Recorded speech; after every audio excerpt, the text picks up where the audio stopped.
Pessoal, sejam todos muito bem-vindos. Obrigado por comparecer, né, num domingo, né?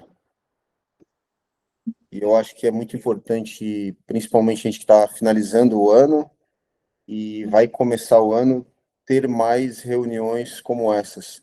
De repente, essa é a primeira, para a gente estar alinhando alguns pensamentos, algumas maneiras onde nós da academia, quando eu digo nós, é a escola, todos os colaboradores, os professores, para a gente poder estar entregando um serviço melhor para vocês, né? Tá acolhendo melhor, porque a gente lida com pessoas, a gente entende que as crianças de vocês são a coisa mais importante do mundo e elas têm que ser tratadas como tal.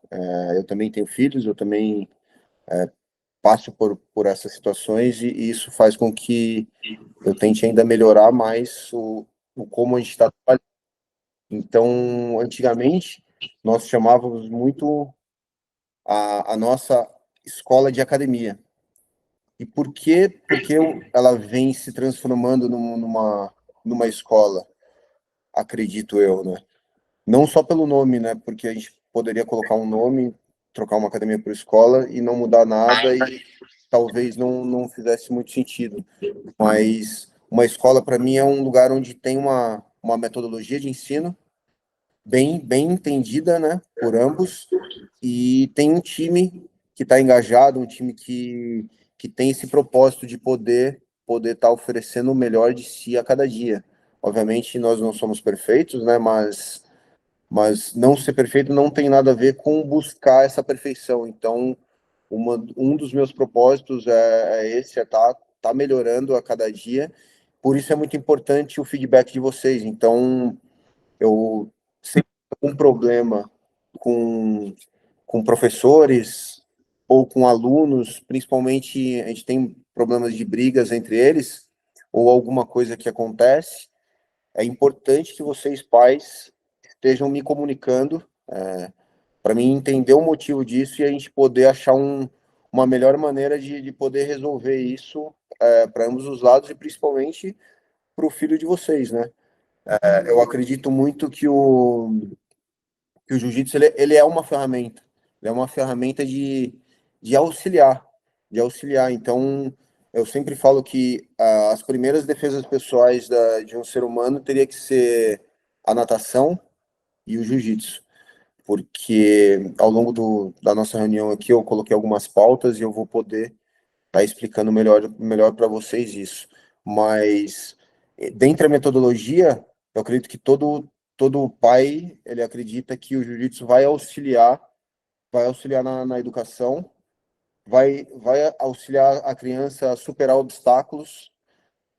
A criança tem que aprender a ganhar e perder. Então, essa é às vezes, de um ponto que o pai ou a mãe ele coloca a criança para treinar e ele não consegue entender que de repente tem algumas crianças que já têm alguns treinos na frente dele, ou seja, já se ambientaram muito mais, já estão muito mais capacitados e às vezes a criança que entra acaba tomando um sufoco porque é um esporte de combate e a gente tem que ter um entendimento disso, não levando para um lado pessoal, isso como se seu filho não tivesse habilidade ou não fosse para aquilo, mas pensando como se aquilo fosse ajudar no desenvolvimento pessoal do seu próprio filho.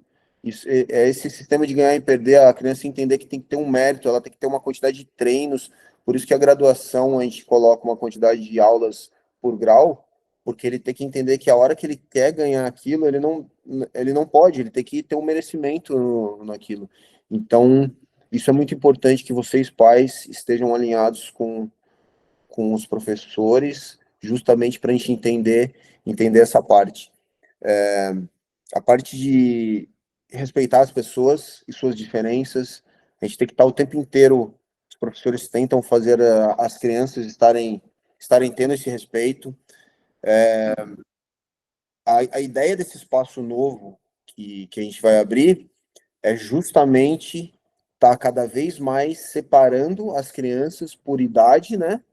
E por desenvolvimento. Então a gente entende que todas as crianças, mesmo as que entram novas, tendo outras mais velhas, a gente entende que aquilo a todo momento não é benéfico. Principalmente na turma de criança, ah, os pais vão perceber, às vezes, os que assistem, sobre os jogos de luta. A gente faz muito jogo de luta, ou seja, brincadeira de empurrar, brincadeira de puxar, brincadeira de um ver quem pega a outra coisa, e também luta. E eu percebo, pelo tempo que eu já tenho dando aula para criança, que as crianças, às vezes, um é bom na luta, mas ele não é bom na corrida, ele não é bom, às vezes, na agilidade, ele não é. Então, cada criança, a tendência é que seja boa em algum quesito e a gente consiga aceitar o nosso amigo, né? O nosso colega que está do lado da gente, como sendo bom em outra coisa. Então, esse ganhar e esse perder, principalmente para alguns pais, tem que ser bem trabalhado, tem que tentar trabalhar essa meritocracia para nossas crianças, porque daí vai auxiliar muito no processo da nossa aula e também na vida pessoal, porque a gente entende que a gente não consegue ganhar tudo, não é sempre que a gente ganha, e isso é muito importante. Eu costumo dizer que o primeiro treinador mental da criança são os pais, porque é o ambiente que ele convive. Então, muitas vezes, isso para mim é um fato, principalmente agora, depois que eu tive filho, que a criança acaba educando os pais, porque o pai ele vai ter que ficar muito preocupado com o que ele vai falar, com a maneira com que ele vai falar, porque as crianças são uma esponja, então eles absorvem tudo. Então, de repente, alguma coisa que você vê de errado no seu filho, pensa na vida de vocês, em como vocês podem usar isso para a gente progredir no nosso filho.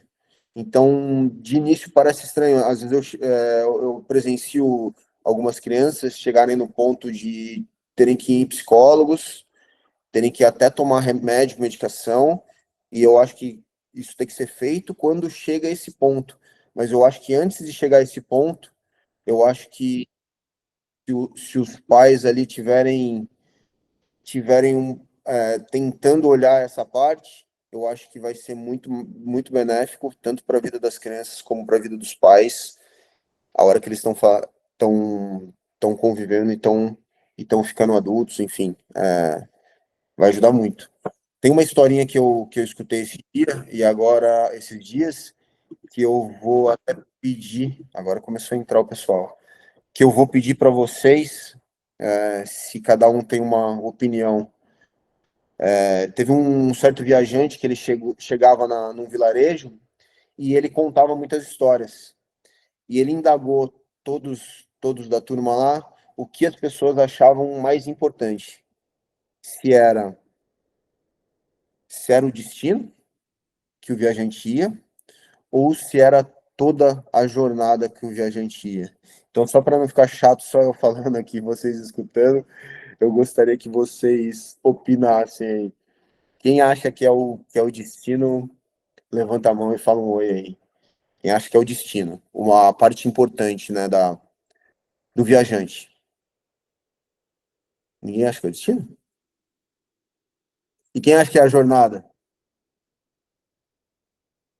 Jornada, jornada. Hoje já temos dois, três, quatro, cinco, seis. A galera, legal. Bastante gente falando da jornada, importante. Legal.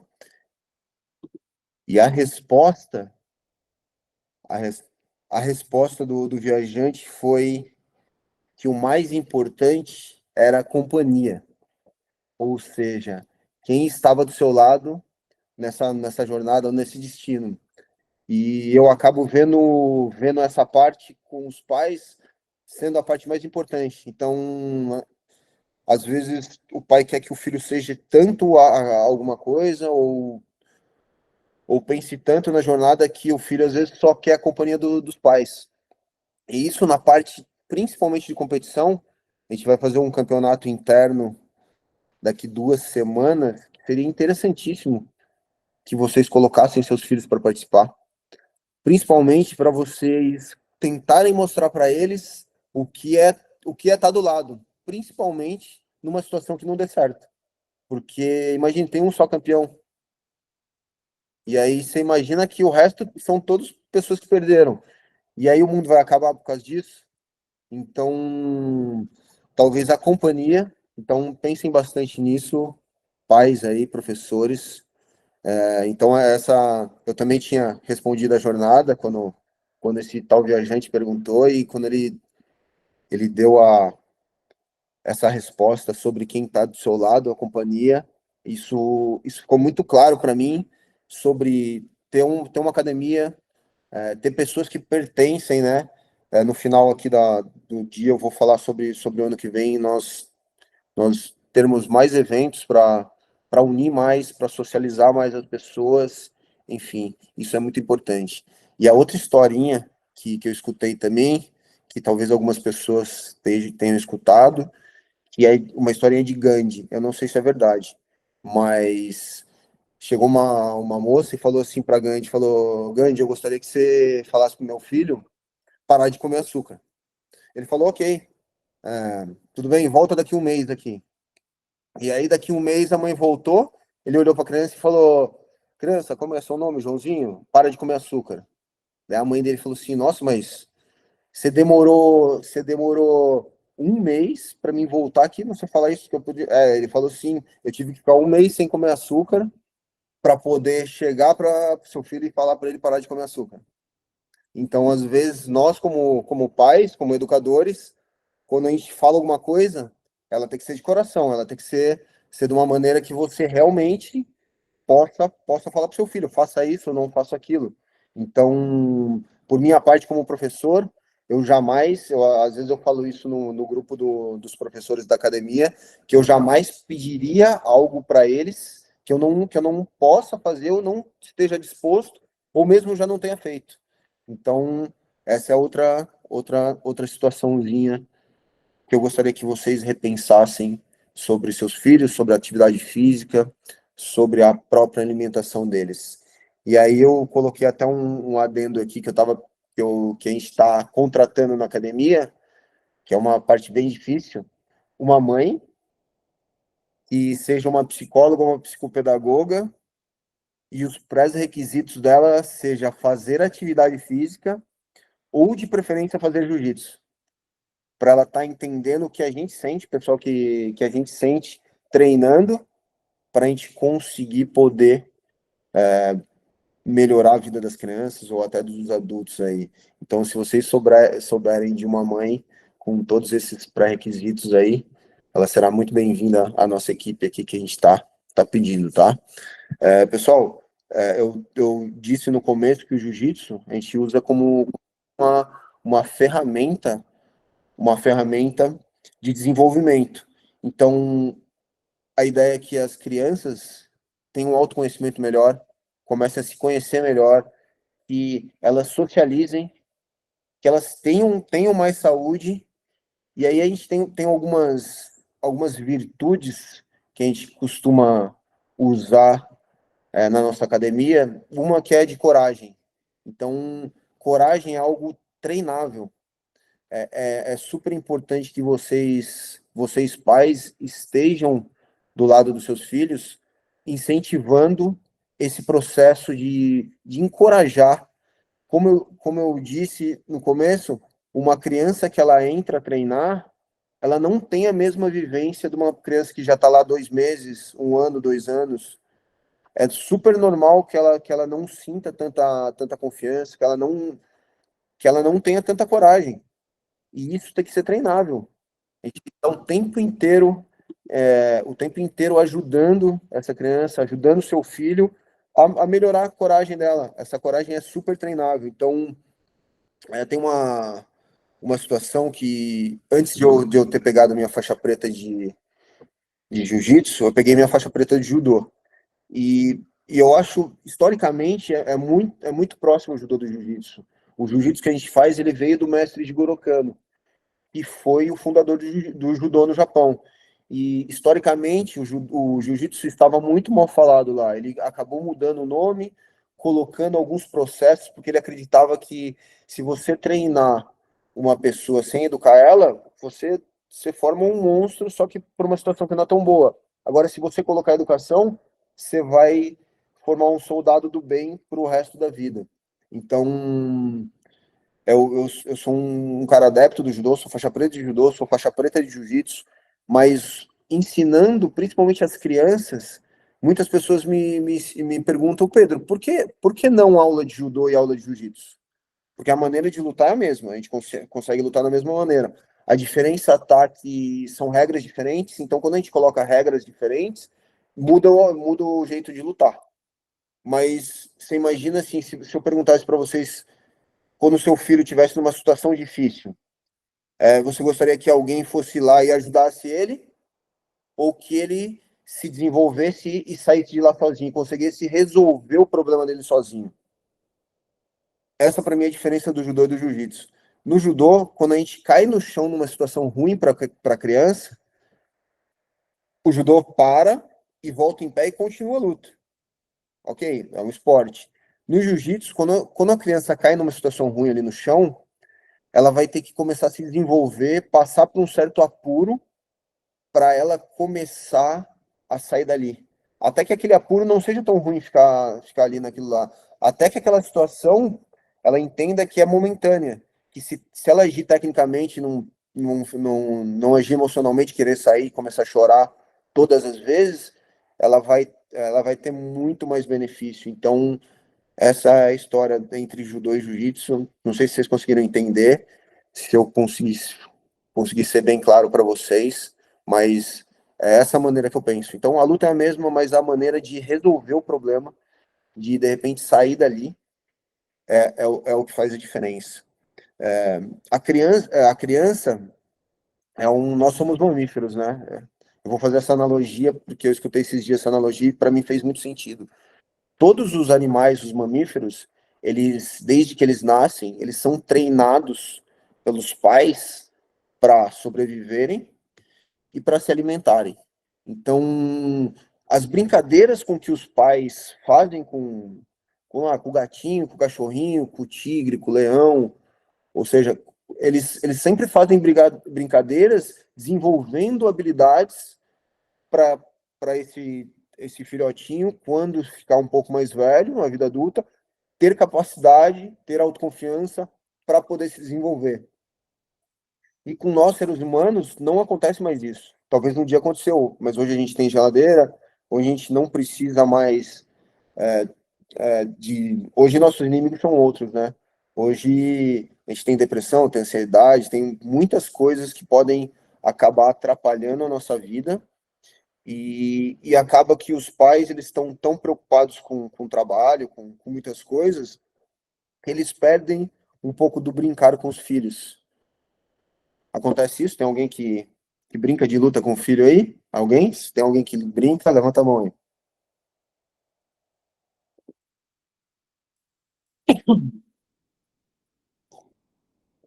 Bastante gente que brinca? Ah, então isso é importante. Então a ideia de brincar, você apanha, Rafa? Sim. A ideia de brincar e desenvolver habilidade com os filhos é o que a aula de jiu-jitsu também tenta fazer, principalmente porque o pai não tem tempo, ele não vai conseguir socializar dessa maneira com a mesma intensidade, mas para os pais que brincam, eu só vou dar uma dica. Procurem mostrar, mesmo assim, você deixando as crianças ganhar às vezes, mas mostrar quem ganha ali, quem é o mais forte, e sempre dar uma certa meritocracia para você ou para o seu filho que está ganhando, porque senão fica muito fácil para a criança que está ganhando, ela acha que ela merece ganhar aquilo de todo jeito e a qualquer custo. E isso acaba atrapalhando um pouco. Eu falei isso porque a gente tem muitas crianças aqui, muitas, assim, talvez 80%, talvez mais, que não conseguem arrumar a própria calça e arrumar a própria faixa. Eu já presenciei crianças de 10 anos de idade que não conseguiam vestir o kimono, vestir e amarrar a faixa. E aí, de primeiro momento, eu olhei e falei, nossa, o que está acontecendo? Depois eu fui tentar olhar como que a mãe dele tratava ele, e a mãe dele acelerava tanto o garoto, falava, vamos, vamos, seu lerdo, vamos, vamos, vamos, vamos. E ela meio que vestia o garoto o tempo todo. E isso, o que acontece? A longo prazo, vai ser muito ruim para ele. Quando ele ir para a escola, ou quando ele ficar até mais velho, ele vai ficar disfuncional em algumas coisas. Então, essa é outra situação que eu gostaria que vocês, pais, nos ajudassem com os professores, que era cobrar a cobrança de amarrar a própria calça e a própria faixa do kimono. Porque isso é muito importante para ele ter autonomia. E sim, eles não vão conseguir de primeira, eles vão amarrar errado, mas tenham paciência, gastem um pouco do tempo de vocês com eles, que eu acho que isso é muito benéfico, tanto para a coordenação da criança de estar segurando, estar pegando, e também para a gente aqui, que vai agilizar muito. Às vezes a gente perde muito tempo com as crianças nessa situação. O kimono é uma responsabilidade da criança. Eu preciso, pais, que vocês me ajudem com o kimono e o chinelo sendo responsabilidade da criança. Eles têm que guardar, eles têm que dobrar, eles têm que.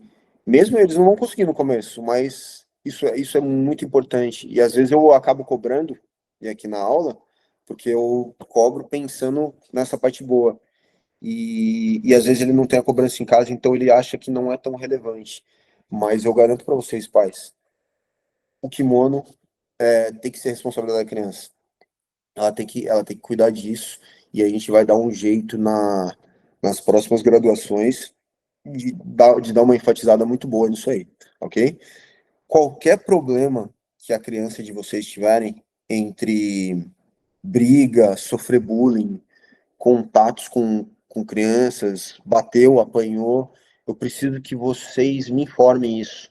Ou seja, o meu telefone pessoal, ele está disponível, eu vou ser o responsável, enquanto a gente não achar aquela mãe psicóloga, psicopedagoga, que faz atividade física, eu vou ser o responsável por isso. Então, passem para mim essas informações, que a gente vai achar a melhor maneira para poder conduzir isso e ter uma melhor formação para a criança de vocês e para a nossa academia também. A nossa ideia é tá melhorando isso cada vez mais, ok?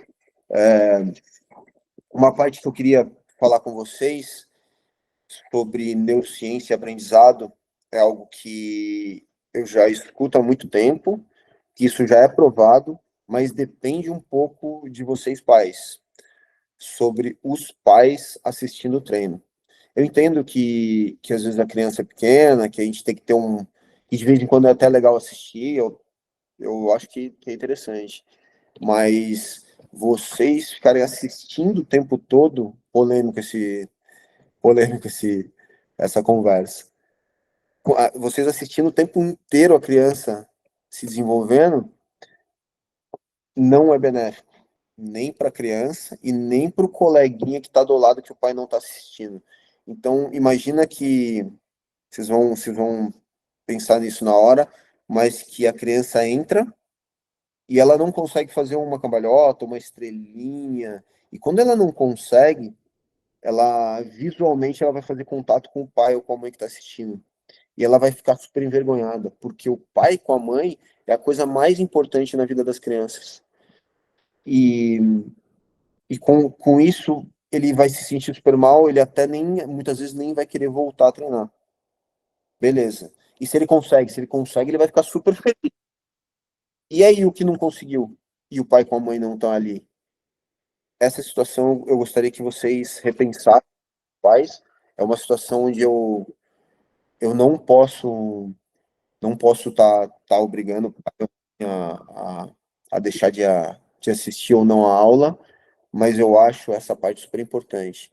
Então, eu até vou pedir a permissão de vocês, quem não quiser que isso aconteça, a gente quer esse próximo ano, por semana a gente vai pegando, sei lá, 5 10 crianças por semana e vai fazendo alguns vídeos e fotos e vai mandando no pessoal de vocês, e assim a gente vai cada vez mais. Daí, na hora que terminar de mandar para todos, a gente começa de novo. De repente, a cada mês, 2 meses, vocês vão estar recebendo alguns vídeos das suas crianças, algumas fotos, porque talvez essa maneira seria interessante de vocês estarem acompanhando a vida deles, enfim, ajudando eles. Muitas vezes as crianças fazem algumas malcriações na aula, ou às vezes ele nem faz uma malcriação tão grande, mas o professor ele vem sendo intimidado por outras crianças, e naquele momento ele ou tem que deixar de castigo, ou tem que chamar a atenção um pouco mais dura. Obviamente a gente tenta não gritar, a gente tenta evitar castigos, mas a gente tem que ter uma maneira de controle. Então a gente tem que tentar falar um pouco mais firme com essa criança. Muitas vezes a gente tem que deixar ela até ali num cantinho do pensamento, que eu chamo, que é para ela sentir um pouco de tédio, entender que ela não pode fazer o que ela quer, que o professor que manda ali, e às vezes os pais assistem isso, e isso acontece mesmo na aula, tem que acontecer, porque é para o bem das crianças. A gente aceita crianças a partir de 4 anos aqui, porque eu entendo que o cérebro da criança ela ainda não é desenvolvida antes dos 4 para atender a certos comandos, para obedecer. Tanto é que minha filha tem 3 anos e eu não coloco ela para treinar. Eu acho que vai ter o tempo dela poder treinar, eu brinco com ela em casa bastante, mas eu vejo isso de uma maneira muito importante, a gente respeitar essa parte do que a neurociência faz. Pessoal, a competição das crianças, como que a gente vai separar? A gente vai separar essa competição por idade, peso e desenvolvimento e faixa. Ou seja, a gente vai tentar deixar o mais justo possível isso. Eu peço que vocês, na hora da competição, eu já pedi isso na última competição que a gente teve, sobre sobre torcida, sobre gritar, pedir para o filho fazer ou não fazer. Eu vou pedir para que não tenha isso. Eu gosto muito de ir na competição, principalmente quando eu vou competir, como eu que estou ali, eu gosto de eu fazer o que eu tenho que fazer. Obviamente, se tem alguma pessoa que conhece um pouco mais você, te auxilia, faz isso, faz aquilo, de repente já te ajuda. Mas se tiver alguém gritando, ou alguém emocionalmente muito descontrolado, a criança sente muita vergonha. E o objetivo do campeonato, obviamente, todo mundo gosta de ganhar, eu também gosto de ganhar, mas eu vejo o campeonato como um desenvolvimento pessoal, como uma maneira de você se autoconhecer, como uma maneira de você enfrentar seus desafios, enfrentar o seu eu ali dentro, que vai ter muito medo, todo mundo passa por isso. Mas a partir do momento que você começa a curtir porque passa rápido. Eu até tive essa conversa com o pessoal que foi competir o último campeonato, tive uma conversa tanto com as crianças quanto com os adultos. Aquele momento que antecede, que você faz a inscrição, que você já começa a se alimentar de uma maneira diferente, que você vai competir, e que antecede a luta, aquela sensação ela é única. Aquela liberação química que você tem dentro do seu próprio corpo, ela é única, de medo, euforia, mistura muita coisa. Mas depois que você luta, aquilo passa e você não sente mais. Então, eu acho que não é justo você ficar brigando para não sentir aquilo, se a parte mais interessante da competição é isso.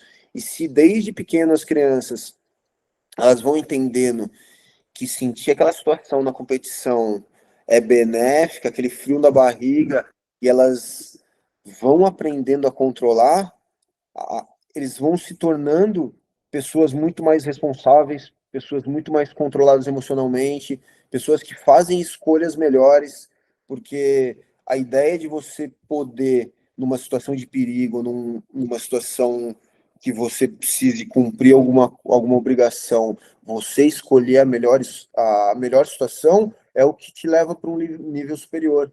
Então, mesmo a situação a gente fala muito isso em defesa pessoal, fala muito a melhor defesa pessoal é você evitar o contato a todo tempo. Mas se você não tiver mais o que fazer, você tentar agir tecnicamente e não se desesperar e fazer, de repente, uma besteira que você não possa mais voltar atrás do que você esteja fazendo. Antes do campeonato, eu vou explicar mais ou menos as regras para vocês terem um pouquinho mais de noção.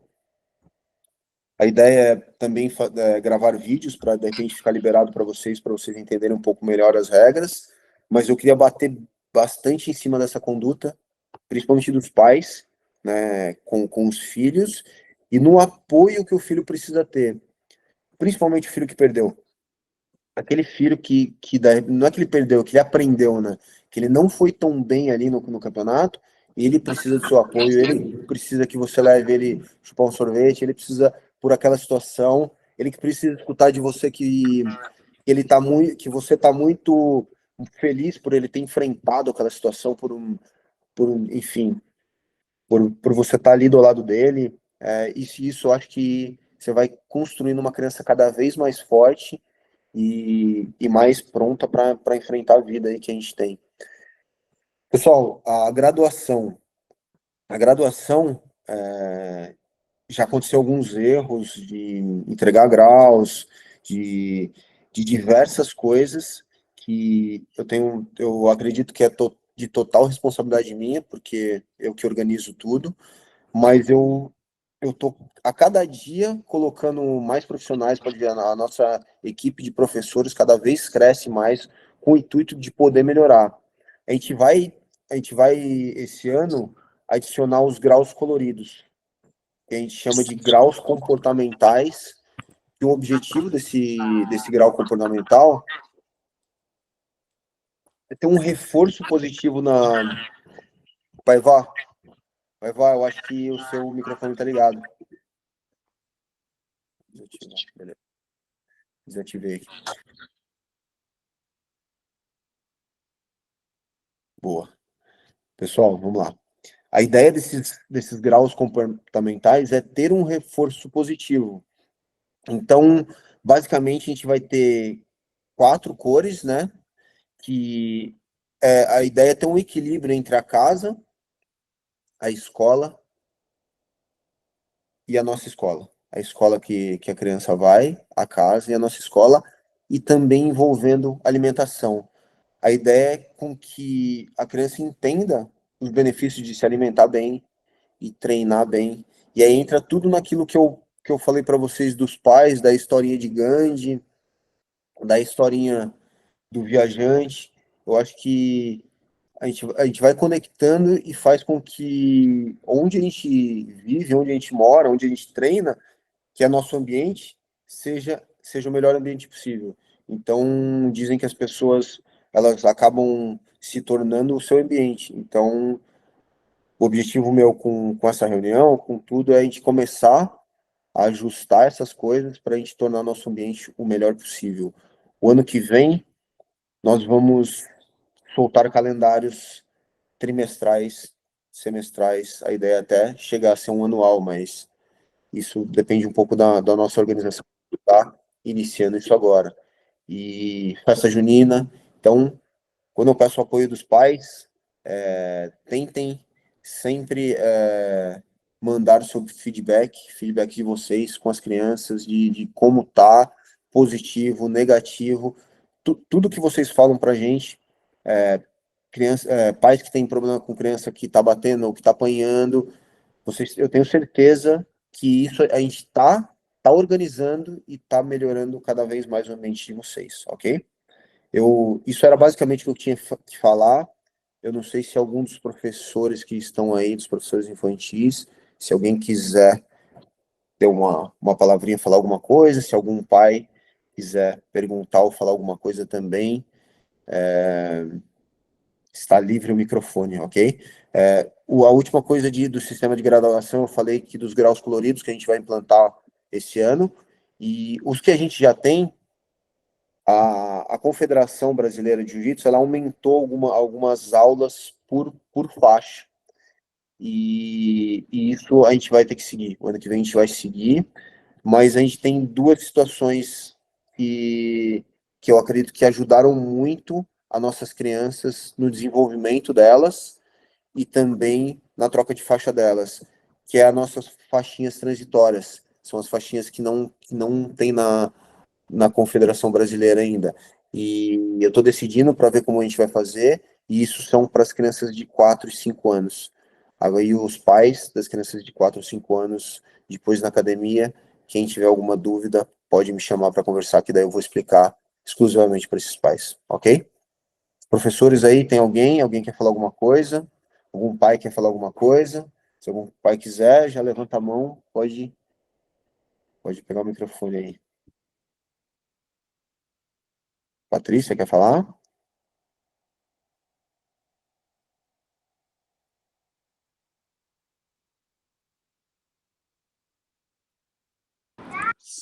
Não, só dizer que eu concordo com tudo e reforçar, como eu já falei, até em mensagem de texto, o quanto a escola ajudou, né? O Dom, o Bento é mais recente, mas enquanto em questão realmente emocional, a escola ajudou o Dom. Então, assim, eu sou muito grata pelo trabalho que vocês têm feito com eles e até questões pessoais, eu já levei para você, né, relação dos dois entre irmãos e a conversa que você teve com eles em tatame, assim, foi sensacional. Então, por isso que jiu-jitsu vai muito além, né? Então, que você falou, e eu falo, propago, né, dou exemplos para pais de pacientes meus e incentivo mesmo que procurem, porque faz toda a diferença. Vocês são, assim, sensacionais, todos vocês, de verdade. Sou muito, muito, muito grata. Ótimo, obrigado, Patrícia. Só mais alguém? Pedrão, posso falar rapidinho? Por favor. Bom, boa noite a todos aí. Eu acredito que todos devam me conhecer, talvez alguns não. Eu só queria enfatizar em relação à comunicação, né, Pedrão? Você falou para estar procurando você, mas deixando em aberto para os pais, caso seja algo urgente ou particular também, tá abertos a falarem com os professores, comigo. Então, assim, tudo é passado para o Pedro, mas caso queiram conversar com a gente também, a gente é aberto para estar trocando essa ideia aí, tá bom? Acho que é isso. Perfeito, Jéssica, é isso aí. Boa. Obrigado. Nada. Pessoal, tem mais algum pai que quer falar alguma coisa? Tá tudo bem aí? Pessoal que é pai. Eu, Pedro, boa noite. Oi, Pamela, pode falar? Tudo bem? Boa noite, pais. Eu perdi o comecinho da reunião e eu vi que está gravando. Aonde a gente vai poder ver depois? Eu vou salvar e vou colocar no... Eu faço um link no YouTube e daí eu coloco no grupo. Ah, legal. Tá bom, então, obrigada, viu? Imagina.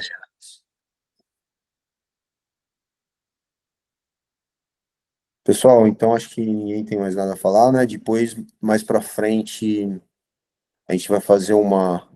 Tem muitos pais aqui que treinam, que têm os filhos e eles treinam também.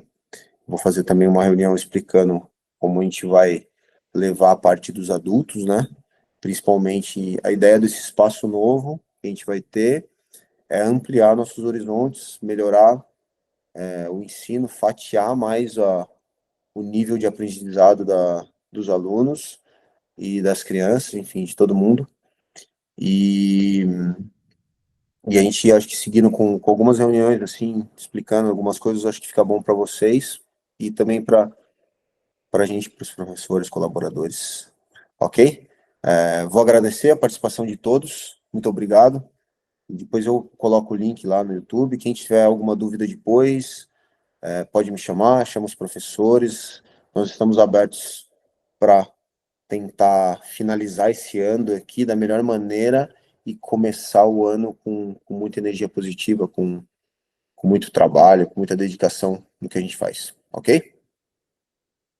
Valeu, galera. Muito obrigado aí. Valeu, boa noite. Valeu, Pedro. Boa noite a todos. Pedrão. Boa noite. Valeu. Valeu, boa noite. Valeu.